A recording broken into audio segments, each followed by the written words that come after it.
Thank you. Thank you. The hardest time to talk at a conference is just after lunch, when you'd all like to be sleeping, especially after listening to lovely music. We are in the middle of a global transformation. What that means is we're seeing the painful construction of a global market economy.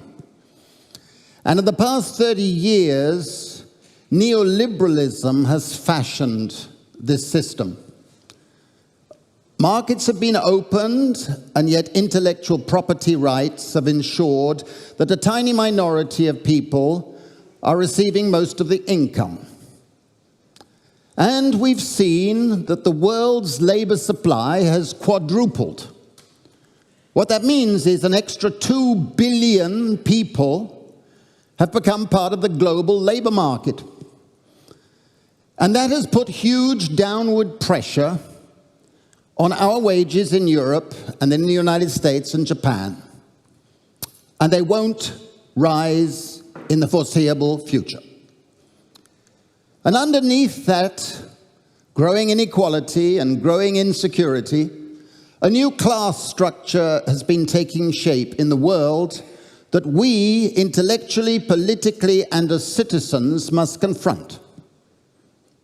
At the top is the plutocracy and oligarchs and an elite receiving more and more of the world's income with vast power.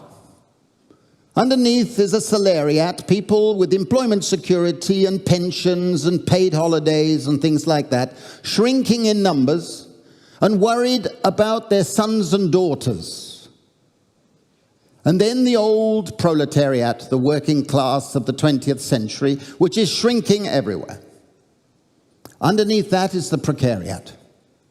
And underneath the precariat is a lumpen underclass of people dying in the streets prematurely. Now, the precariat consists of millions of people defined by 3 dimensions. First, they are having to habituate themselves to a life of unstable labor and unstable living, a sort of existential insecurity. They don't have any occupational narrative to give to their lives. A narrative that would say, I am becoming something. I am something. They don't have that. In addition, they have to do a hell of a lot of work for labor. Work that is not remunerated, is not recognized, and is ignored, but unless they do it, they will suffer consequences. This is the first class in history whose level of education is above the level of labor they can expect to obtain. And this creates what I call the precariatized mind. You don't know what is the best thing to be doing with your time. Should I do this or that, or a bit of that, or retraining, or networking? You're constantly faced with uncertainty. And that's the second aspect of the precariat. The precariat has to rely on money wages. It doesn't get access to non-wage benefits like pensions and paid holidays, medical leave, etc. It has to bear the risks themselves. And as a consequence, not only are they facing a life of economic uncertainty, but they're always on the edge of unsustainable debt.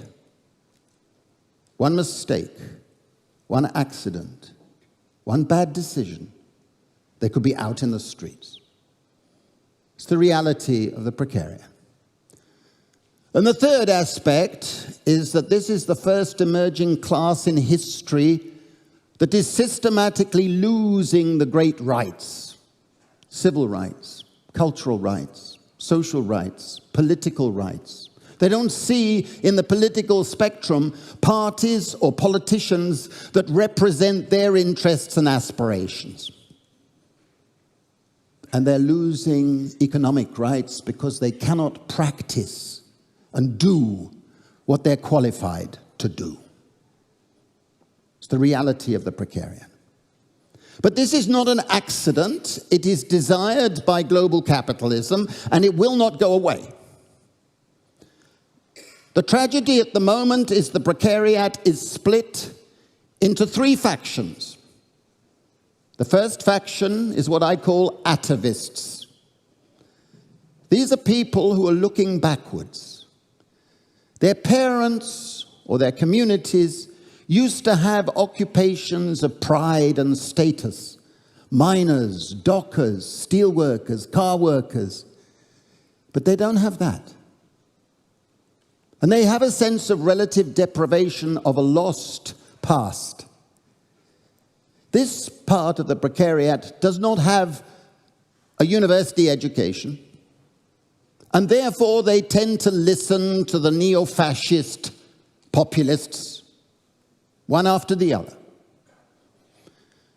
And today, a lot of elites and prominent people are getting worried. I think we should encourage them to be worried. Let them have nightmares in their worry. I've described some of their nightmares in my new book. I have a few copies outside if anybody's interested. The second faction of the precariat consists of the migrants, the Roma, the minorities, the refugees.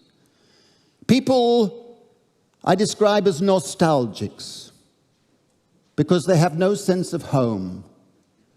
No home here, there, anywhere. They keep their heads down because they have to survive. But every now and then, as I saw outside Stockholm last year, the pressures get too great and they explode in days of rage. And you cannot blame them. The third faction in the precariat consists of what I call progressives. They go to college, they go to university, their parents told them they will have a future. And they come out and they have no future. Except around their necks they have debt. Debt stretching into the future. This part of the precariat may be suffering from anomia, a sense of desperation, a sense of alienation, and a sense of anxiety, but they are also suffering from something I want to convey to you. Anger. That anger is justified, but fortunately this part of the precariat will not turn to neo-fascists, nationalists. They will not vote for Brexit or for Trump or for Marine Le Pen. But they're looking for a politics of paradise, a new progressive politics. And it is our responsibility to re-engage, politically speaking. And the reality is that the 20th century income distribution system as such has broken down. It will not come back. We have to build a new income distribution system based on different principles. In that regard, we need to fight for a basic income for every man, every woman, and every child in our society. It is affordable, without a doubt. It is not going to do the things the critics say, because we do want to improve our lives. So if you have a basic income, you will not become lazy. We have done pilots in various countries, and people who have basic income work more, not less. And when they work, they're more productive, not less. But a basic income encourages the good virtues of any decent human being. People who have basic security are more altruistic than others. They're more tolerant of others. They feel more inclined to engage in society as a human being and as a citizen. It is something that brings out the good qualities of the human being. We need to move in that direction Because without security and without building a system with everybody having security, the inequalities and insecurities will increase the probability that someone like Donald Trump will win at some stage. Because too many people will be suffering from insecurity and losing the capacity to be rational. That is a real fear we should all have. But we want to create a better society. A basic income would promote security. It would also give us a greater sense of control over our time. We need a politics of time for the 21st century. We need to enable people to feel in control of their time.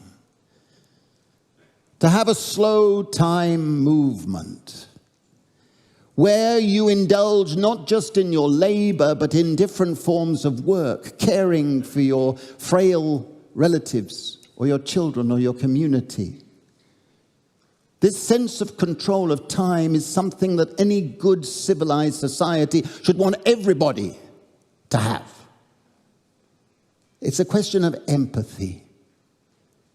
Put yourselves in the position of the other and want for the other the same things as you would hope he or she would want for you.